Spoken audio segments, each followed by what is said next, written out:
18h30 sur Al-Oula, ravi de vous retrouver pour cette nouvelle édition. Voici le sommaire. Conformément aux hautes instructions de Sa Majesté le Roi, chef suprême et chef d'état-major général des Forces armées royales, les Forces armées royales et les Forces armées américaines co-organisent la 21e édition de l'exercice African Lion. Cet exercice multinational interarmé est officiellement lancé aujourd'hui à Agadir. Il se poursuivra jusqu'au 23 courant.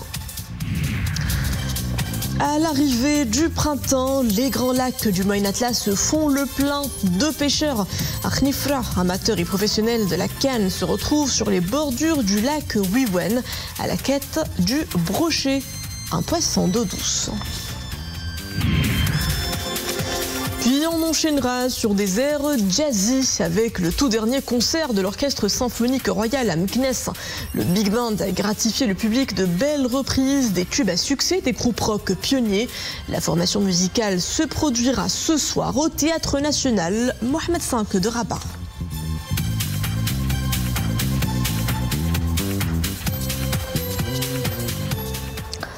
African Lion, l'exercice repart pour une 21e édition, organisée conformément aux hautes instructions de Sa Majesté le Roi, chef suprême et chef d'état-major général des Forces armées royales et par les Forces armées royales et les Forces armées américaines.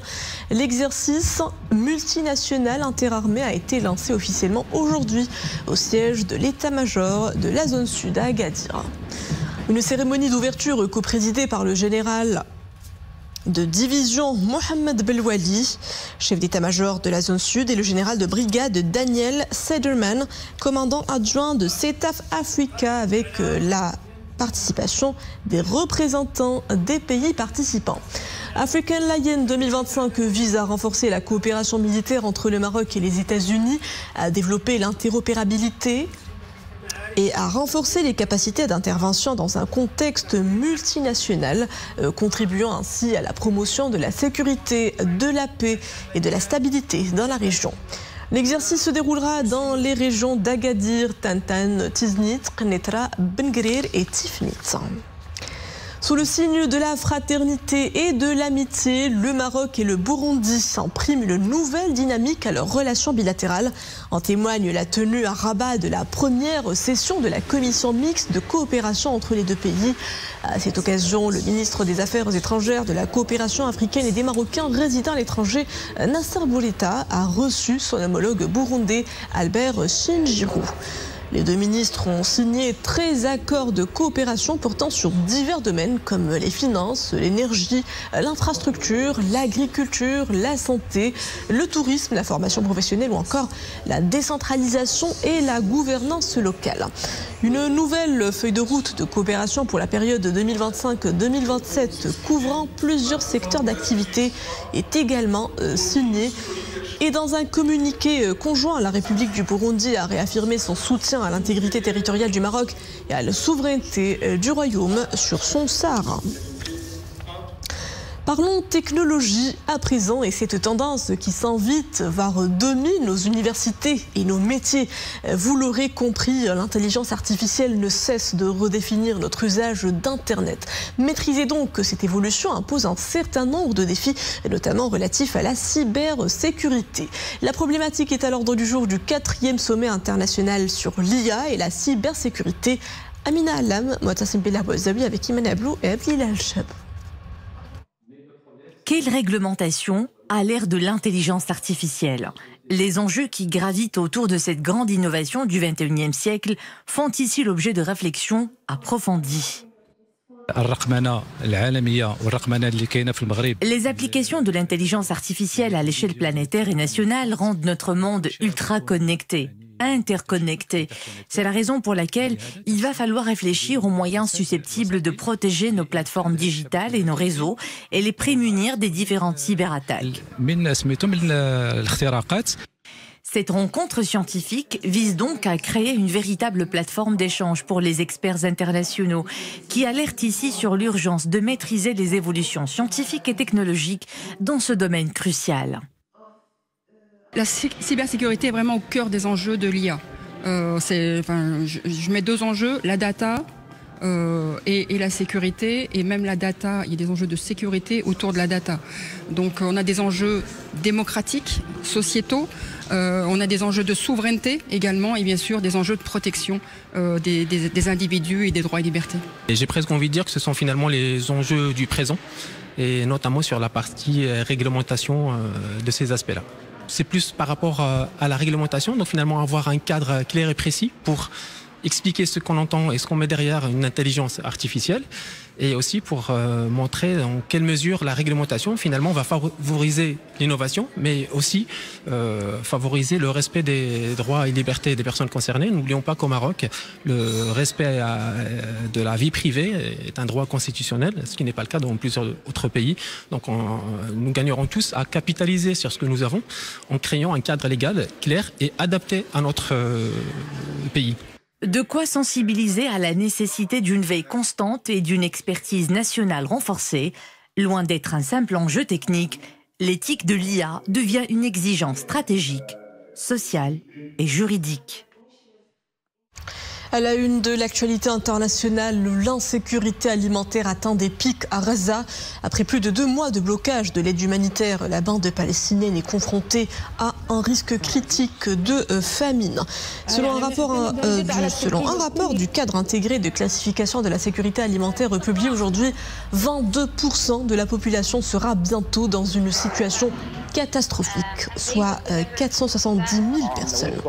Dans la foulée, l'Organisation de l'ONU pour l'alimentation et l'agriculture a appelé à la restauration immédiate de l'accès humanitaire et à la levée du blocus face au risque imminent de famine, à l'effondrement quasi total de l'agriculture et à la possible apparition d'épidémies meurtrières.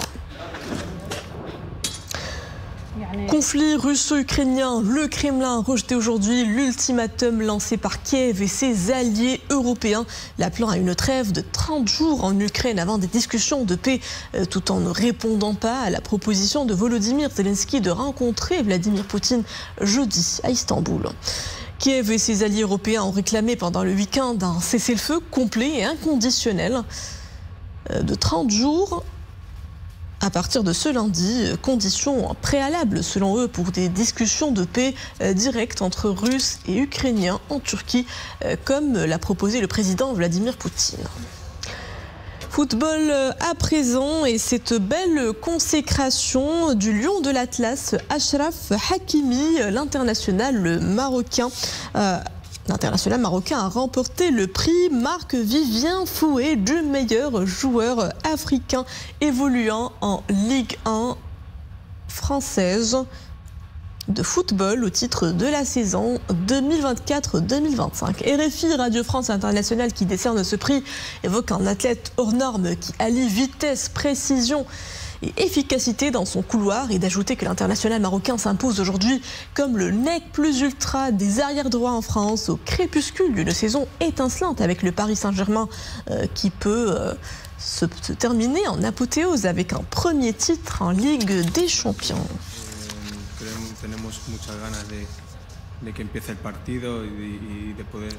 Amoureux de pêche, la saison de la pêche au brochet est officiellement ouverte. Nous irons sur les grands lacs et rivières du Moyen Atlas.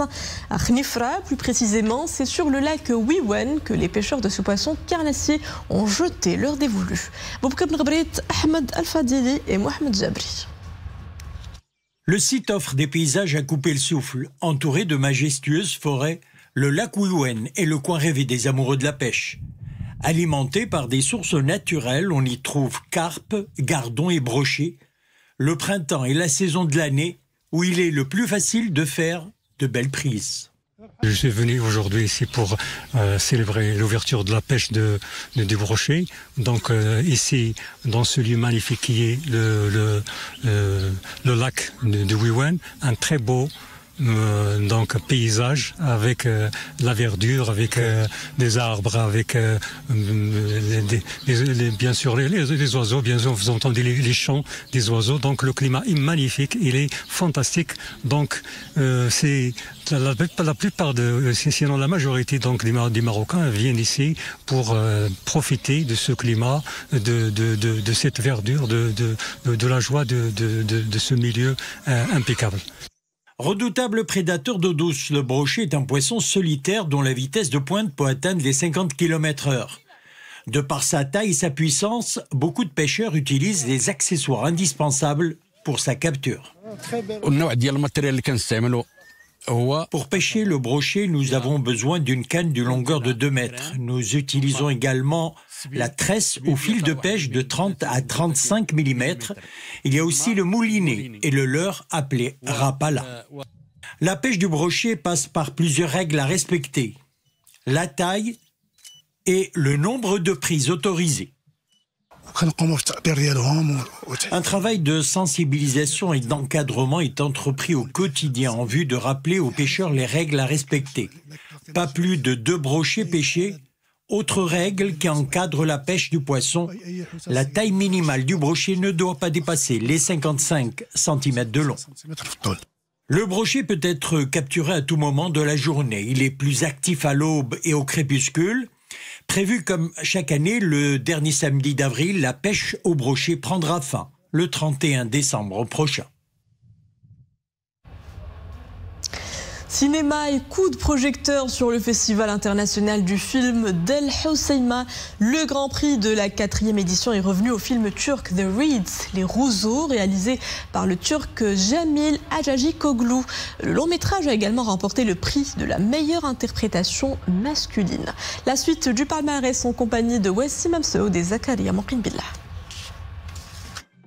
6 jours durant, Al Hoceima a déroulé le tapis rouge aux cinéastes d'ici et d'ailleurs. La cérémonie de clôture a finalement récompensé le film turc The Reeds du réalisateur Jamil Ajacıoğlu qui a raflé le Grand Prix de la 4e édition.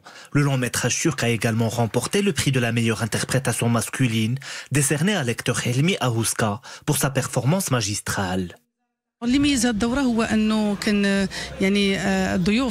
La particularité de cette édition est la qualité des invités de renom qui y ont pris part. C'était aussi le cas pour les précédentes éditions. Cette année, nous avons également eu de bons films. C'est un festival qui a la chance d'être dans une région extraordinaire.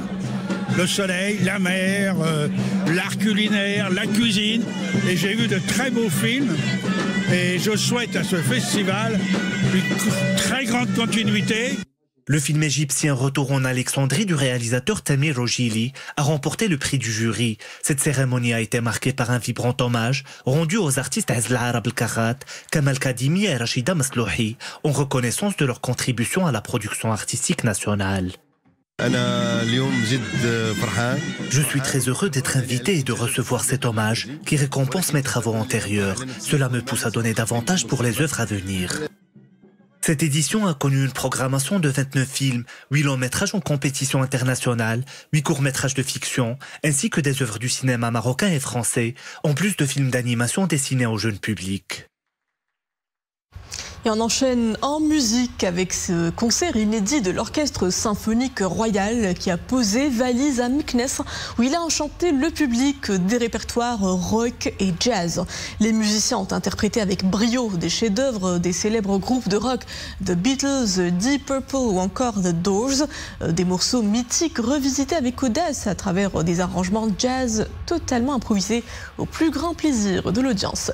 Notre caméra y était, reportage Brahim Raouti, Abdilal Cheb et le récit de Maria Awad.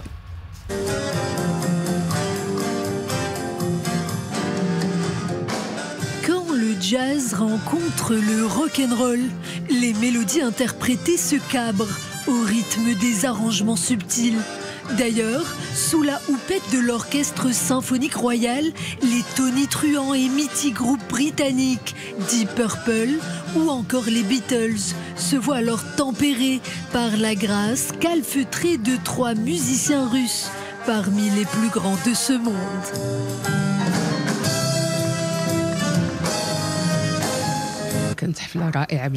Le concert était sublime. J'ai passé une excellente soirée. Il y avait beaucoup d'énergie car les musiciens ont fait corps avec les spectateurs. Il y avait du rythme et aussi de l'intensité.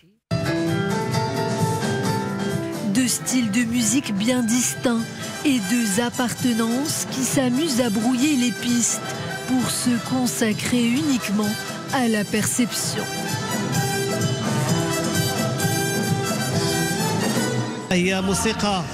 Je crois que ce genre de musique parle à tout le monde car elle raconte la mémoire collective, mais aussi celle des Marocains. C'est d'ailleurs une musique de la sensation et des affects. Voilà pourquoi c'est un concert unique. En plus, les musiciens sont de renommée internationale et contribuent aussi au succès de cet événement. Un concert-événement qui donne à voir et à entendre une ode à la vie, à son tressaillement et à sa force créatrice. Comme si au final, chaque note s'extirpant d'un riff de guitare ou de saxophone exprimait la beauté universelle du monde. Ça va enrichir la culture ici dans cette ville qui est incroyable, la ville impériale du Maroc. Et puis, merci beaucoup pour la symphonie. Merci à Oliave, le chef d'orchestre qui nous vient de la ville de Moscou. Jazzing Rock, un concert-événement qui se vit comme un voyage dans le temps, au cœur de l'âge d'or du swing et des big bands. Un mot de sport avant de refermer ce journal. Sachez que les lionceaux de l'Atlas hissent le Maroc au carré d'or des 4 meilleures équipes U20 d'Afrique. Les hommes de Mohamed Wahbi ont tenu tête au Sierra Leone. Score final 1-0 grâce à un but inscrit à la 116e minute. À l'issue de cette victoire, les lionceaux de l'Atlas décrochent leur billet pour le mondial de la discipline. Ils sont en route vers le sacre continental. On leur souhaite bonne chance. Et c'est la fin de ce journal. Merci à vous de l'avoir suivi. Retrouvez à 21h le journal en langue arabe. Très belle suite des programmes à tous sur Al-Oula.